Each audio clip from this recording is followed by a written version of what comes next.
Welcome to Shoot the Ones, weekly mixed martial arts podcast covering recent and upcoming events, news, and more. I'm Genya. And I am Dema. In our third episode, we'll talk about UFC 208, Holm versus the Randamie, UFC Fight Night 105, Lewis versus Browne, and Bellator 172, Fedor versus Mitrione. We've received a lot of feedback, which we're very appreciative of. We're trying to follow up on your feedback and improve our show. We want to thank our producer, Ep.3, a.k.a. Zach, up in the studio. Yo. So, let's start the show. UFC 208. What do you think, Jay? This was a good card. It got a lot of backlash. Dana White, he really shat on the card. He said sometimes, cards don't live up to the hype, and he was really disappointed in the offering of a lot of fights. And I get it. A lot of the fights went to decision. A couple were controversial, which we'll get into later in the show. Overall, I thought it was a really good card. I thought there was a lot of competitive matches, and for hardcores like our group of friends, these are the kind of cards we enjoy. We really like to see a good competitive match, and I get it. A lot of guys are out there looking for a car wreck, and they want to see knockouts, but I thought it was a good overall card. How about you? A lot of decisions, and I guess this is where some of the criticism is coming from as far as casual fan base. Yeah, we'll break them down a little bit one by one later in the show. Some of the people's outrage. Since we've been able to digest the card and kind of think about things and look at people's views on the fights and see the public outcry.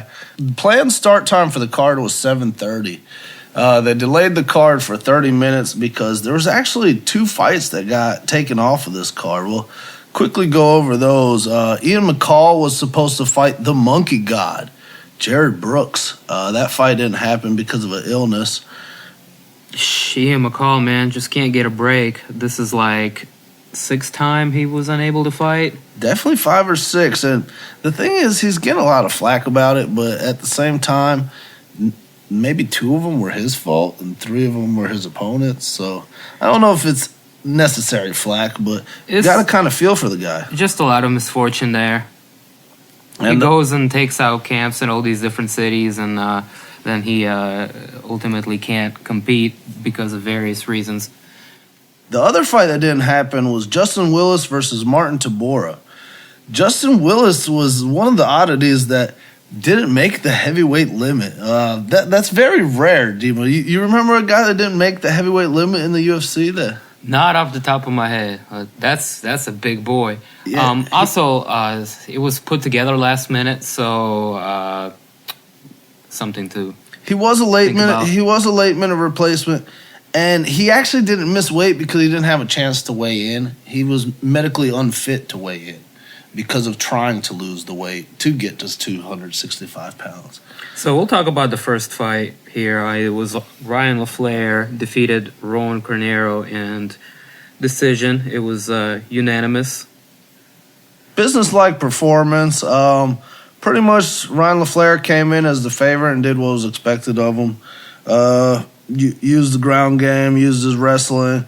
He's a pretty big guy, and he's in there doing jiu-jitsu pretty well. And even against black belts like Cornero, he can hold his own.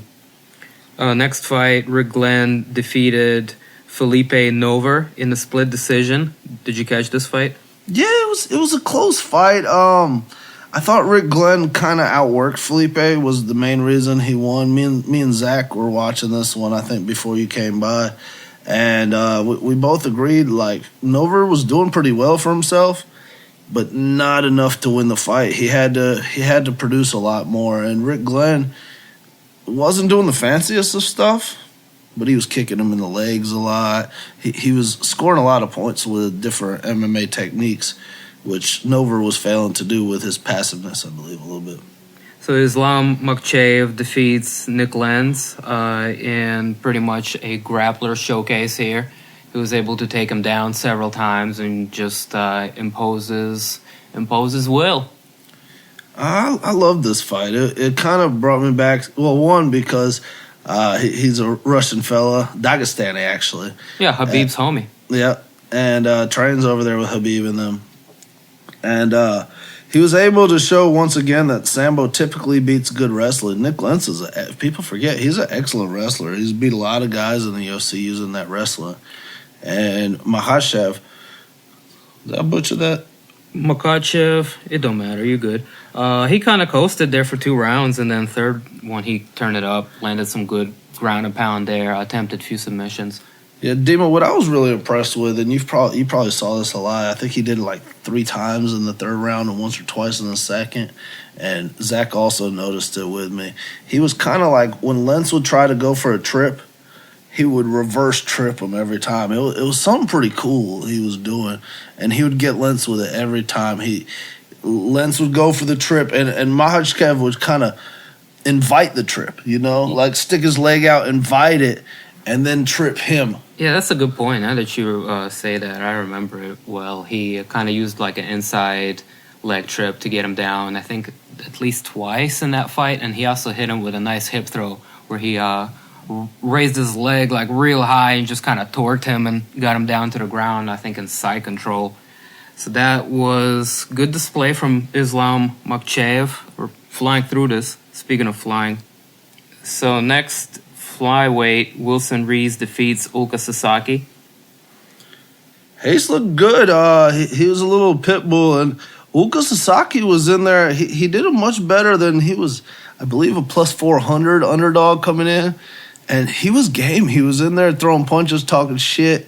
But it's a different story when you're in there with a guy like Hayes with excellent jiu-jitsu, excellent top game. He's like 5'2", 5'3". He's a real tough guy to deal with at that weight class. Ulka looked tall as shit. Yeah, there was a real size disadvantage, but I didn't think it for a bulldog like Hayes it mattered too much. He was getting in there. He was taking him down at will.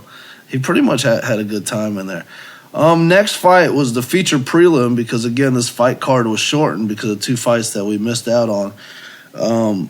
Next, we had Randy Browne versus Belal Muhammad. Boy, remember the name, really had a good showing. He at the beginning, he kind of got Randy. Randy was trying to use his length a little bit. And remember the names, he wanted to make him remember those leg kicks. He started kicking him in the leg and really making his toll for later in the fight. He kind of slowed down Randy, beat up his legs a little bit, and he pretty much, it was a clear-cut 30-27. It was a competitive fight at first, and then Belal Muhammad kind of chomped the foot down and was able to get it in on the grappling, finally wrestled Randy Browne down, and then took over the fight from there. So next up, going into the main card, what a fight here. It was Dustin Poirier defeats Jim Miller in a decision. Shit. What do you remember of this? As much controversy as there is around the co-main and the main event, this was the only fight where I felt like the guy really had a gripe where I think the winner could have or the loser could have won that fight. I really liked what Jim Miller had to offer. You could tell Dustin Poirier was the quicker fighter in there. His combinations looked crisp. I think, in my opinion, Jim Miller kind of out-veteraned him. But it was hard. I can't get upset if the fight went either way. I really liked Dustin, the way that he came back from the knockout. He had a good showing of himself. But I felt Miller fought a good fight, too. That I believe was fight of the night. What a tough dude. I mean, Dustin Poirier's foot was all kinds of messed up, and he continued in that third round and kind of took over the fight. I think that's where he won. Jim Miller was kind of slowing down there in the last round, whereas he was doing really well in the first 2. Yes, slight correction. That wasn't my fight of the night. That was the awarded UFC fight of the night. What was your fight of the night? My fight of the night was Anderson Silva versus Derek Brunson. Yeah, we'll talk about that. That was definitely the one I enjoyed the most. What do you think about the next one? Glover Teixeira defeats Jared Cannonier. I remember on this one, I had a really good bet tonight. This is one of the only ones I missed, and I took Cannonier as a value bet, and I kind of forgot the Glover's jiu-jitsu game, and especially at the 205. In my mind, I thought Glover Teixeira was going to win, but I just kind of want to take a crapshoot on a guy that can possibly get the knockout. It didn't work out for me, but Glover showed a real good jiu-jitsu game, top-heavy game. He wasn't able to get the finish like the guy we're going to talk about here in a minute, Jacare. So Glover Teixeira, the veteran here, he came out, he took risks. He did not look bad at all considering his last fight being knocked out. He was able to take Cannonier down several times, work the top game, and ultimately he performed better. Yeah, completely dominant. Only thing he was missing was the finish. He was dominant from start to finish of the match. Our next fight was the Alligator versus Tim the Barbarian Boach. You want to start us off with this one, Dema? Yeah, man. He got him in the submission. Kimura, that was slick as hell. He kind of stood there, traded with him. Next fight. Anderson Silva defeats Derek Bronson in a somewhat controversial decision. Yeah, when I watched it, I didn't think there was much controversy around it. I went online, and there was a ton of controversy. And I guess the stats kind of do lean in Derek's favor a little bit. But beyond the controversy, for me, it was just a heck of a fight. It was my fight of the night. I was happy to see Anderson learn some wrestling at 41 years old. Derek Brunson was good in the clinch. I felt good about the effort he gave. In my opinion, he looked a little bit nervous to be there the first 2 rounds. He looked like he was respecting Anderson a little bit too much, and Anderson took advantage of it. I scored it first 2 rounds for Anderson, 3rd round for Derek Brunson. I wouldn't have been too upset if they gave it to Brunson, but apparently a lot of people on the internet are terribly upset. And can't be too upset about a unanimous decision, in my opinion. But you have anything to say about that one? So, looking back at it, we might have been a little bit biased when we watched the fight initially because we were kind of fans of Anderson. Looking back at the fight, it was more even. The first round, they kind of felt each other out. Anderson did usually what Anderson does. He kind of stands back, studies his opponent, calculates, and looks at his reaction times. So it wasn't very eventful. And then Derek Brunson gets him in the clinch. He's able to fire off a couple of shots. Anderson was able to sprawl and neglect his wrestling, which was a very pleasant surprise. Second round was a little bit more back and forth. Silva got more loose, and he was able to land more punches, more strikes. From what I can remember, he was able to hit him with a counter jab well. And third round, Derek Bronson kind of took it over.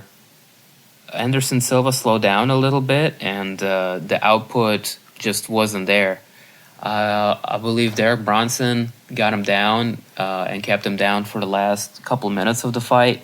So I would give it to him there. So I guess it really comes down to the first round. How would you score that? And I guess this is what the people would be upset about. I scored it the same as you did. However, I saw the fight completely different than you did. The fight metric says that Derek Brunson landed a lot more punches. It says that he landed 2 takedowns. But, from what I saw was I saw Anderson fend off 10 takedowns from Derek Brunson.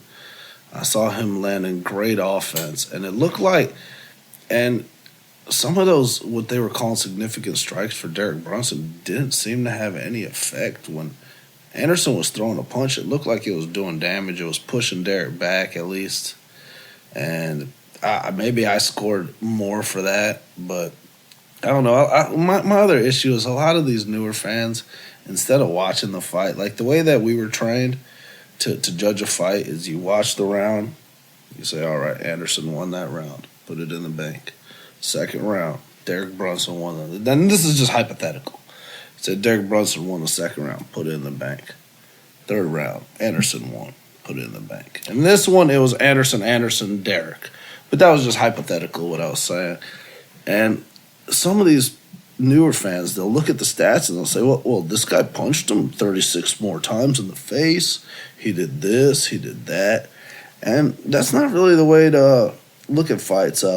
Earlier, our producer, Zach, in the studio, pulled up the fight so we could watch it again. Let's try to watch it with a little less bias. Dema, would you like to comment on it? So my takeaway, I think Derek Bronson kind of held back a little bit. Anderson looked good, showed improvement in his wrestling. The fight was close. It could have gone either way. I wasn't too terribly upset by this decision. Me neither. Next, another controversial match. This one, I believe, was controversial for different reasons. They were a little bit upset about Jermaine's sportsmanship. They didn't like some of the punches after the bell. I'm going to let you go over a little bit, Dema, first, and then I'll tell you how I feel about that. But they also weren't too thrilled with the decision. Some people saw it for Holly. I disagree. I felt like Jermaine was the one bringing a fight. I felt like Holly wanted more to stall a fight than win a fight. I did think Holly landed two really good shots in the fight. She landed a kick. And to be honest, the second kick, which nobody's talking about, could have been considered illegal because Jermaine was on both knees, got kicked in the head. Nobody really said anything. Jermaine just ate it like a champ, got up. That's what we're going to talk about after her hitting her after the bell rung 2 times? Yeah, I mean, we're going to talk about that kick being illegal? I mean, there was a lot of funny stuff in this match. There was 2 shots after the bell. Yeah. And for me, okay, I'll tell you my feeling on it. I didn't think, like, the first one was right at the bell. So I didn't see the big deal, although it was a hard punch. It stunned Holly, and it could have changed the fight a little bit. That was the big deal about it. It was a significant shot. It was a very significant shot. But to be honest, it might have scored because it was at the buzzer. You know, it might have scored in the judges' scoring for that round. And I wouldn't be surprised. In the next round. So you're cutting it close, and then she hits it at the buzzer. She gets a warning, and then it happens again. But she didn't get a warning the first time. They didn't say shit to her. The first time, no. They just said, hey, go to your corner. I might have to go back and see it. The way I remember it is she hit her like right at the buzzer, maybe a millisecond, but there's a lot of commotion in there. Maybe a little bit after, but like the way that they teach you is you're supposed to fight until the ref gets in between you guys and says stop. I mean, then you got to have the martial arts code of sportsmanship. You know, you don't want to cheat, and that's kind of what people are upset with the Randamie about. But I didn't think the second round was that egregious. And in the third round, she kind of did it again. And the reason why the head kick was relevant was because it came right before. And I think Jermaine was pissed. And she's like, I'm going to get this bitch back. And just kind of went after her and punched her in the face a couple times. And this was a little bit cheap. A lot of people are disappointed because they were like, okay, second time, she's got to get a point. No point was taken, so they're like, oh, this referee is fucking amateur hour out here, you know? When in reality, I don't know, man, championship fight, you're kind of a newer ref. You're not no Herb Dean. You're not no fucking John McCarthy. You know, your whole reputation's on the line for a championship fight, and you go in there and take a point from one of the ladies? That's a big deal. So I can see why he didn't do that. I also think it might be lack of experience. It might have been one of the newer referees. The New York has just been legalized as far as MMA, so they're just getting it right. I mean, they're not getting it right now, but they are just starting. Overall, though, it was a good fight. I don't know. A lot of people are saying the fight was boring. I thought it was a good clash of styles. You could tell Holly did not want to be in striking range with Jermaine. Jermaine throws fast and hard. What I'm not impressed with and what I hate about, like, sometimes being an MMA fan and being part of, like, the MMA community is, like, some of this negative criticism that Jermaine's getting is kind of, in my opinion, BS. Like, She came out there, she tried. She shouldn't be getting all these troll threads calling her a cheater online, but it's kind of the nature of the game and the nature of being famous. Well, that's where the controversy lies. She hit her with a significant shot that could have potentially changed the course of the fight, and this is where the backlash is coming from. The fact that it happened twice and there was not really any repercussions. But controversial stuff aside, good fight. the Randamie was getting the better of her in striking department. Holly was tough. She hung in there and was able to land shots throughout, like fourth and fifth round. She hit her, the Randamie with a left straight that rocked her, I think, in the fifth round. Close fight. It was a good fight. I see why some of the people are a little disappointed. I think the only thing that made it not a great fight is Greg Jackson's wall install strategy he had for Holly Holm. Well, I want to talk about that. I think she was hurt and she was trying to recuperate. It's quite possible. Every time they got in the striking range, Jermaine was throwing some bombs in there. And Holly's shots didn't seem to be hurting Jermaine as much. And congrats, second Dutch champion in UFC history. She fought like a champ. I'm all right with the decision. Yeah, it was a bit anticlimactic. She said she was probably going to be getting the surgery on her arm, so we're not going to be seeing her really soon. And it's interesting to see where the division goes. It's shallow, and we only have one or two clear-cut contenders as far as being able to see what happens next. Next, fans, new from Dema and myself, we're going to do a little bit of Bellator preview for us. It's a big card from Bellator, so we'll talk about that one, especially with Fedor fighting. Yes, the great emperor. We are so excited. We are multiple excited. Zach's excited. You're excited. I'm excited. I'm excited. He's fighting the meathead. And, despite Fedor being diminished, I think it's a good matchup for him. I think it's a great matchup. I'm surprised to see him come in as the underdog. He was something like plus 120 when I last checked, making Meathead the slight favorite. I get it. Meathead's younger. Fedor struggled against Fabio Maldonado, which is not a good look for anybody. Yeah, and rightfully so. He's being criticized harshly off of that last performance where Fabio Maldonado could have definitely, finished the fight in the first round. But do you think this Bellator 172 card, I'm imagining it's Bellator's biggest show. Do you think it's going to break Chael Sonnen and Tito Ortiz numbers? Fedor is still a big draw, and Scott Coker knows what he's doing. What are some of the other fights on there other than the big one? Well, we got a co-main event of Josh Thompson versus Patricky Freire. We'll probably butcher that, but he's the one of the Pitbull brothers, the one that doesn't win quite as much. Czech Congo? Josh the Punk Thompson coming off of a pretty long layoff. Should be a good fight. We got Czech Congo coming back against used to be strongman Ole Thompson, professional strongman like Pujanowski type guy. And the next one is Josh Koscheck and Mauricio Alonso. Yeah, exciting return of Josh Koscheck. Oof. Can you remember the last time Josh Koscheck fought? No, I don't. I'd have to look it up. Wow. Josh Koscheck's last fight was all the way at March 21st, 2015. A loss to Eric Silva's submission by guillotine choke. It's been a while since he's fought. I'm excited. I think this is a good no-name opponent, or a little bit of a name. That this fellow's got his own gym. He's probably no scrub to get in there with Koscheck. To be fair, I don't know very much about him. I can't really critique Mauricio Alonso's game, but good opponent. I don't think Josh Koscheck needs to be coming off of such a long layoff to a Paul Daly. True that. We'll see what happens. And later this week, UFC Fight Night, Lewis versus Browne. A fight that got moved from the card that we just talked about in UFC 208. Yeah, exciting card. This one is in Nova Scotia, Canada.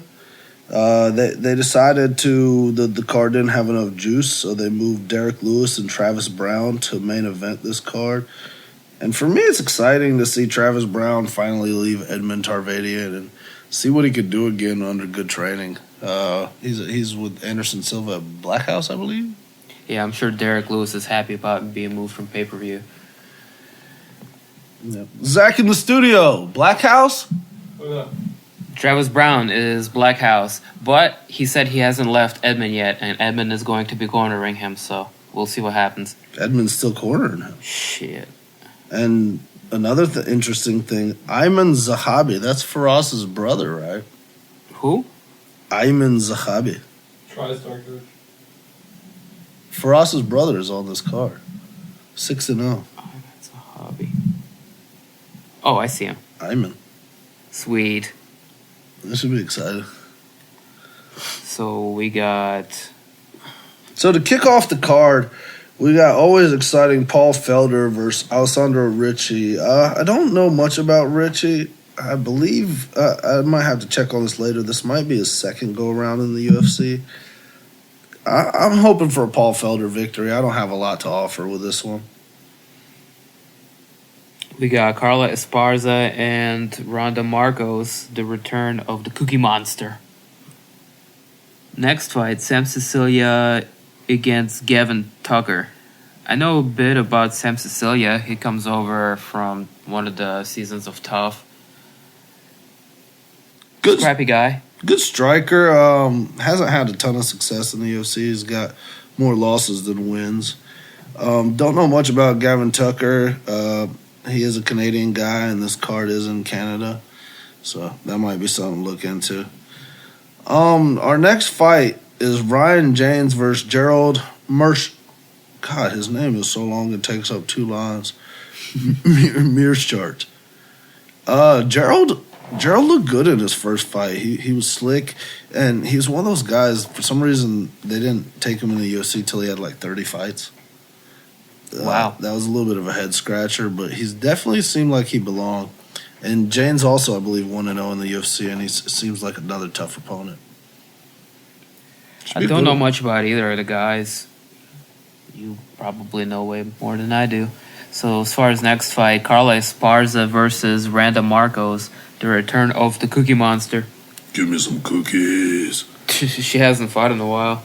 She fights like 1 time a year. Yeah, well, not my favorite fighter to watch, but you gotta take your hat off to her wrestling game at least. Yeah, she brings good wrestling. She brings good wrestling and a real boring game. Probably the most boring I can imagine from any fighter. Very John Fitch-esque in her approach. Don't diss John Fitch like that, man. John Fitch has a lot of action compared to the Cookie Monster. Rhonda Marcos is tough. She lost her last fight, but do you remember who she lost to, Dema? She lost to Courtney Casey. Courtney Casey, which kind of says a lot. Courtney Casey's a big, strong girl, but she's not up there at the top of the division. She's not in the top 10, I don't believe. And Rhonda Marcos, I think she's fighting a tougher opponent in the Cookie Monster. Like, if you can't stop Courtney Casey, it's going to be really hard to stop Carla Esparza trying to hump you for 3 rounds. So unless Randa comes out and just hits her with something that rocks Carla, I kind of see it going that way. Nordine Taleb, Santiago Ponce. Oh, I can't even. Cut it. You go ahead and start the next one. All right, this next fight, to be honest with you, Shoot the Ones listeners, I don't think me and Dema know a ton about this one. I know that Zahabi, Ayman, I'm hoping I'm pronouncing that right, Zahabi, that's Faraz's brother. He's 6-0.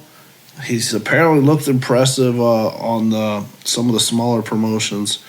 But I'd have to look up what promotions he was at exactly. And if I remember correctly, Reginaldo Vieira was either runner-up on his season of Brazilian Tough or the flat-out winner. and he's got like a 1-1 record in the UFC. I'd have to look that up or have Zach in the studio check the stats on that to verify later maybe. But I believe he's something like 1-1. I'm expecting a good fight. I want to see Faraz's brother, to be honest. I heard he's got a lot of talent, and it looks like they didn't put him in there with a cupcake. Cool. That is cool. Our next fight, 4-0 Gina Mazzani, former tough contestant, versus Sarah McMahon. I don't see why they're giving Sarah McMahon like these no-name fighters. I think Sarah McMahon is one of the toughest gals out there, but maybe that's just my opinion. I think they're trying to build her up a little bit. Build her back. Yeah, I guess. But how many losses does she have? She had that loss to Amanda. She had a loss to Rousey. Girls that are kind of better than her.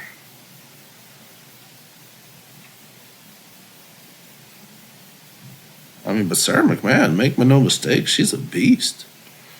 She's coming off of 2 wins against Alexis Davis, who she defeated in the arm triangle. Also fought a decision win against Jessica Ai. And it wasn't like she just beat those girls barely. She dominated both of them, and I believe finished both of those last girls. So I think it's going to be a Sarah McMahon victory. I think the line is going to be something stupid like 10-1 favorite. But again, I don't know much about Mazzana besides she was on Tough one of the seasons.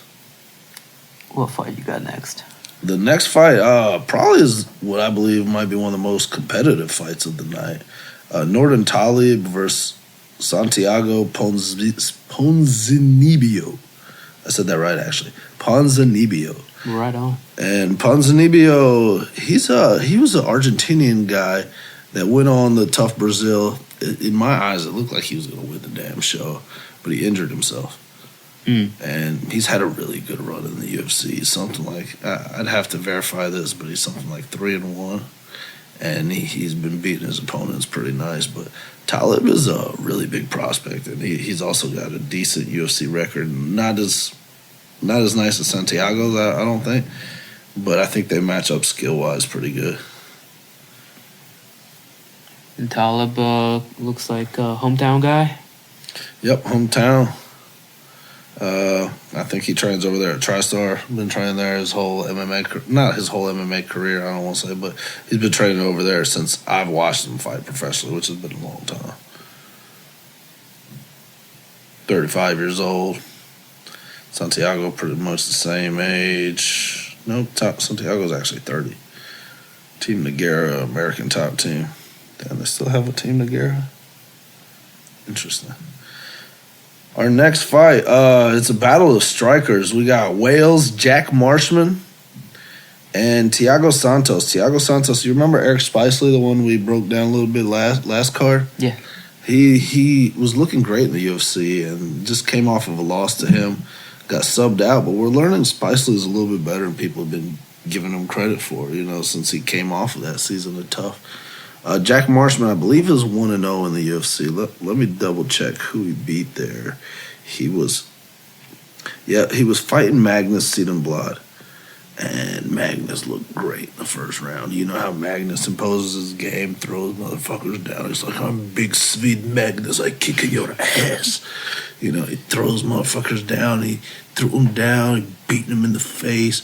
Marshman took all that punishment, man. And Marshman, mind you, he's been all Cage Rage, beating like big name guys like Che Mills. He's beating some Che Mills isn't that big name, but he's beating everybody in front of him. And he goes to UFC, pretty big underdog to Siedenblad, like 3-1 underdog almost. And he kind of eats everything he had in the first round. And then he starts timing that, like, right hand on him. And he, like, 2-3 punches. Magnus starts going goofy.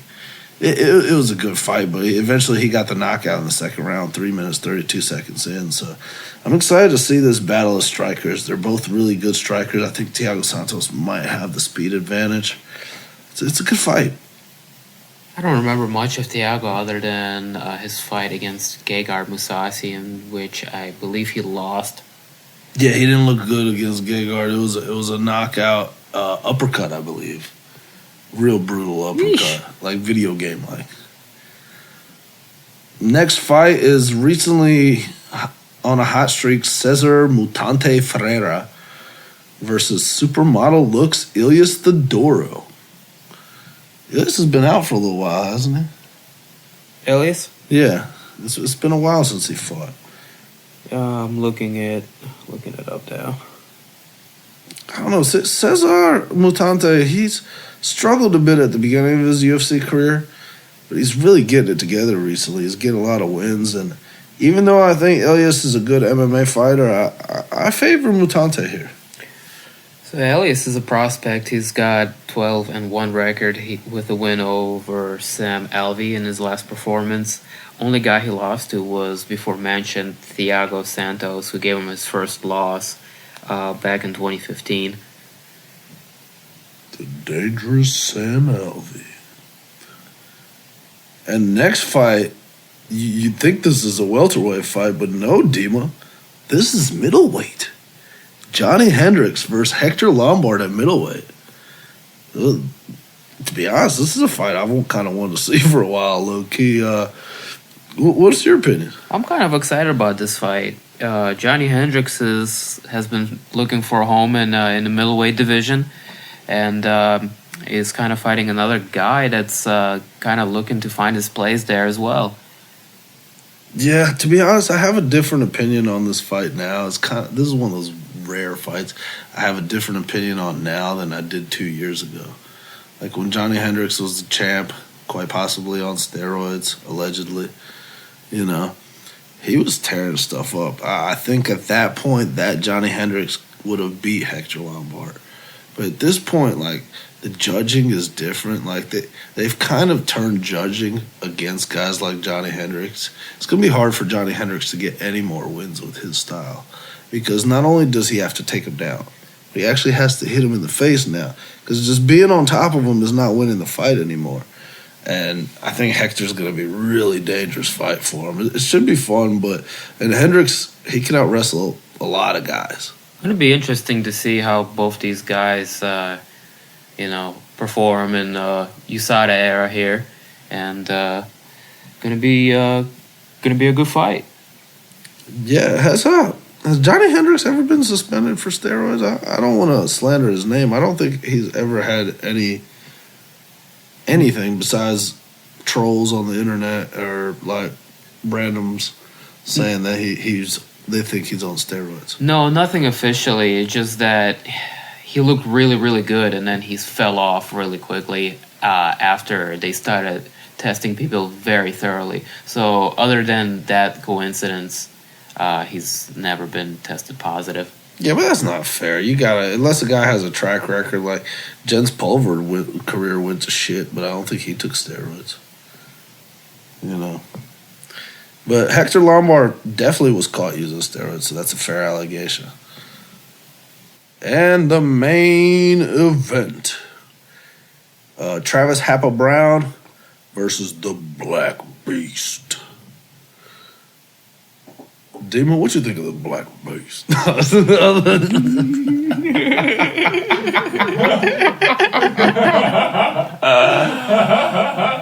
You tripping. we needed a little comedic relief. Oh my god. Zach was almost asleep. Bro, you gotta redo that shit, Yeah. bro. What do you think of the Black Beast? Man, that's a good fight. It's a test for Derek Lewis, and a good fight for Travis Browne.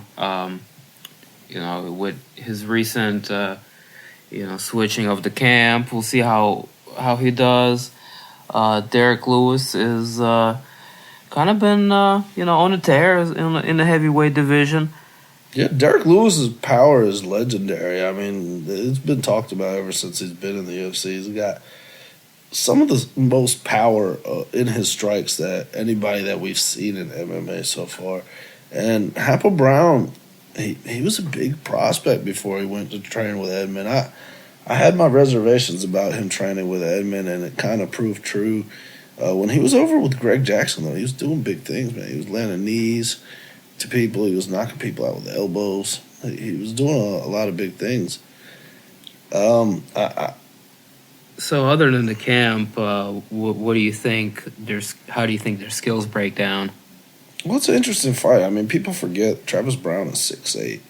He's a big guy. He's a big, rangy, awkward fighter. So that's going to make it interesting. But at the same time, Derek Lewis is a master of taking punishment. Have you ever seen that guy really hurt? And Yeah, no, he just walks forward.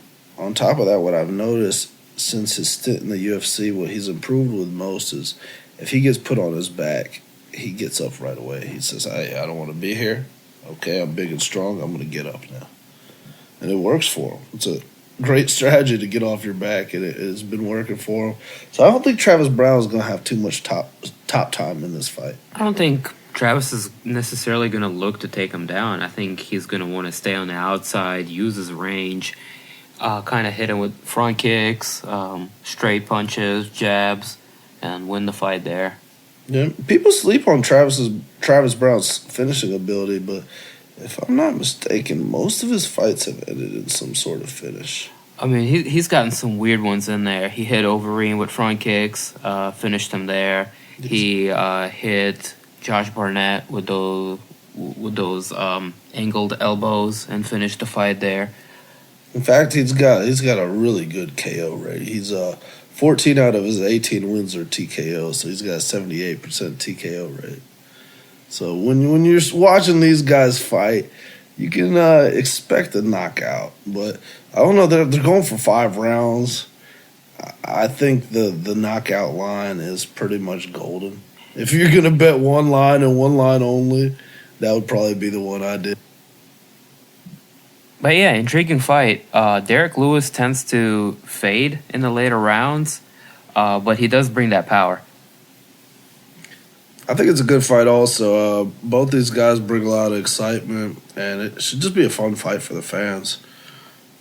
I can see why this was moved from the previous card to kind of bolster up the star power here. There have been a lot of fight announcements recently. Do you want to talk about some of these, or do you want to just give our fans a good old adios, amigos? No, let's talk about the fight announcements. Let's give them a couple fight announcements. I didn't write them all down because a couple of them they announced like entire cards. You know what I mean? I wrote down a couple of the ones that might be a little bit head scratchers, and a couple of the ones that fans might get excited about. The first one, we have Cub Swanson versus Conor McGregor's main training partner, Artem Lobov. This is going to be for Fight Night 109 in Nashville. Artem was asking for this fight. He was asking for Cub Swanson? I don't know why, but he wanted the winner of Cub versus his Korean opponent. Oh, my gosh. I guess Artem just beat... Who did he beat? My Beaches? He was really campaigning for it, so I don't know what that's about. So Artem just beat My Beaches. Other than that, he's coming off of a loss to Ryan Hall. My Bitches is the Japanese Ichimura. I can't pronounce his name, so I just call him My Beaches, because every time he gets the mic near him, he's like, hey, I'm doing this for my bitches. This is fantastic because it's for my bitches. I hope my bitches are back at the hotel room every time. I think the UFC told him to tone down My Bitches, but... Yeah, I haven't heard him say that since... I'm going to always call him My Beaches. Well, he hasn't been winning, so he hasn't been on the microphone. He lost to Lobov in his last fight. But Cub Swanson just beat the Korean Superboy? Yep. In spectacular fashion. You'd imagine he'd get like a guy in the top 3, you know? He's veteran. Hell of a fight. I think Artem is looking for somebody to just exchange with. This is a little bit of a squash match. I don't know about a hell of a fight, man. I'm excited to watch Cub Swanson piece off on Artem Lobov. Artem Lobov, I'm not too thrilled about his Conor McGregor type style with his 65-inch reach. Yeah, it just doesn't seem to work when your hands are that short. You remember that girl you said earlier in the podcast, Courtney Casey? Yeah. She's got a longer reach than Artem. That's a little bit comical. And I think anybody's got longer reach. He's fighting Cub Swanson, but to Artem's credit, he had a good last fight. I don't see him. I'm willing to bet the house on it, but MMA, anything can happen in those small gloves, and Artem can get lucky, but it's going to take damn near a miracle for Artem to win this fight, in my opinion. Another fight got announced is Diego Sanchez versus Al Iaquinta. Iaquinta coming back from retirement. I guess him and the UFC work something out. I haven't looked into the deets. I'm excited to see him. I always liked Al Iaquinta fights, and Diego Sanchez is always a problem. Yeah, good to see Al Iaquinta return. I didn't want to see a good fighter retire so early because he can't come to an agreement with the company and retire to do what real estate he was doing. I don't think he was having too much success. Do you think this is a tougher fight than his original? Like, remember when he announced his retirement? He said he wouldn't get enough money. He was scheduled to fight, Thiago Alves? And that fight never came to fruition because Iaquinta basically retired from MMA. Do you think that would have been I personally think Sanchez is a tougher fight. What do you think? Sanchez and Thiago Alves? Yes. Both are a little over the hill, but I think Thiago is just more active. Yeah, and if you remember, Diego beat Marcin Held, who was a big prospect in his last fight, and out-grappled a real good grappler. Thiago just has cardio for days, and he will give anybody a tough fight. I think what might bite Diego in this fight is he's got so much pride. He's going to go in there like a wild Mexican, and Iaquinta, I think, is the more technical striker. Mm-hmm. I think that might catch him in the end. Also, these are all on the same card. The Sanchez Iaquinta, that's also on Fight Night 109 Nashville. Our next rumored fight is Michelle the Karate Hottie Watterson versus Rose Thug Namajunas. They're going to be fighting at UFC 108 in Kansas City. Dema's a fan of Rose, so I'll let him go on with this one. They were going to do this fight for a while now. I think Watterson or Rose were asking for it. I know who I'm going to be rooting for. I've been a Watterson fan for a while. Not a big fan of Rose's boyfriend, so I kind of don't root for her a lot of times. But You don't like Pat Barry? Not a huge Pat Barry fan, no. I do like his fight with Czech Congo, or like you call him, Cheek. Pat Barry's awesome. Come on. His fights are fun. I don't want to listen to his opinion on anything. But his fights are fun. Our last rumored fight is Will Brooks versus Charles DuBronx Oliveira. This was added to UFC 210 in Buffalo, going back to New York. I really hope they get their shit together in New York. I hope Will Brooks comes back and finally gets a win. He's had a tough time in the UFC so far, and he's a really skilled guy. And I think it's going to be tough for DuBronx to beat him, but DuBronx is a tricky guy, man, with his submissions. He's one of the best submission artists in the UFC, but he also gets caught in submissions, so you can't call him. He's good at applying submissions. He's not the best at defending them. But I would still put him in right below the elite class of the jiu-jitsu players. All I'm saying is don't go to decision in New York. Shh. Know what I mean? So I guess we'll be wrapping up our podcast here. We want to thank anybody that listens this week. We do greatly appreciate all your feedback. Dema, I feel really good about the way this is going. It's been a real treat to hear from some of these fans and just get this thing going. It's been a long time coming. We feel good about it. We got Zach's working hard up in the studio. This thing we really got the wheels rolling. This is the third episode. We'd love to hear how you guys feel about it. We're feeling pretty nice. We're feeling pretty good about it. It might be the couple cups of coffee we drank beforehand to get us just souped up. But Yeah, that coffee's good. yeah, boy. But Hey, shout him out. yeah, maybe if we give him a plug. Maybe a potential sponsorship in the future. Hey, yeah, we're looking for sponsorships. If you listen to us and you're a sponsor, you know, put a message. If you're not a sponsor, leave us a message also. You know, we like messages. We're gonna go through it. Any feedback is awesome. Feedback is terrific. As long as we're shooting the ones with you, we're happy to have you here with us every week. We're gonna try to do this again next week. We're having a fun time with it. We're just enjoying it for now.